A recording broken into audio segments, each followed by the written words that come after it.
Tu sais ce que je me disais? C'est qu'on n'aurait jamais dû laisser Georges me maquiller.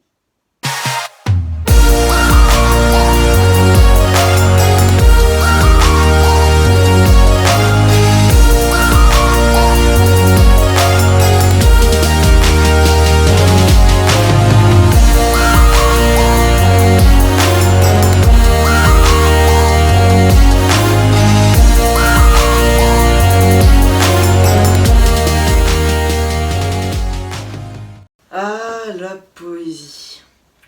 On étudiait ça quand on était petit à l'école. Personne n'y comprenait jamais rien, mais bon.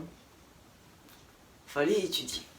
Alors moi, ce que j'aime bien déjà dans la poésie, c'est quand il y a quelqu'un qui récite un texte, comme ça, il récite son texte, puis je sais pas pourquoi, d'un coup, il y a un imprévu qui arrive, et ça fait un perfect timing.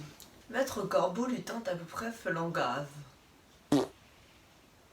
Mais bon, si je vous parle de la poésie, je dois quand même vous parler de Maurice Carême. Le gars, il est inconnu jusqu'au CP. À partir du CP, on commence à le connaître. Puis on l'oublie au CE1 parce qu'on passe sur Jacques Prévert. Jacques Prévert, on va l'étudier jusqu'au CE2. Et à partir du CE2, c'est Jean de La Fontaine. CE2, Jean de La Fontaine. CM1, Jean de La Fontaine. Et CM2, on a étudié Victor Hugo. Et ce qui est dommage, c'est quand même... Moi, je trouve ça un peu dommage, parce que des fois, la poésie, c'est bien. Mais c'est que on n'étudie plus la poésie au collège. Mais la question que je me pose, c'est quand même le gars qui s'est imaginé en train de se dire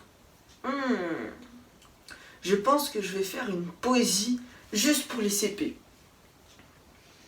Ça pourrait être pas mal. Puis je vais être connu jusqu'au CP CE1, puis après on va m'oublier. Mais le pire, c'est Jean de La Fontaine. Le gars, il écrit des poésies, c'est pas français ce qu'il écrit. Le gars, quand la bise fut devenue, finalement à chaque fois que tu lis le texte, t'es obligé de sortir le dictionnaire, bise. Ah là, bise. Oh, d'accord. C'est un truc de ouf. Il parle pas français le type. Si, c'est du français. Oui, bon, oui. Il parle quand même un peu français, oui, c'est du français, mais c'est du français avant quand même. Quoi? Mais quand même. Est-ce que les racailles de Jean de La Fontaine, du temps de Jean de La Fontaine, elles parlaient comme ça?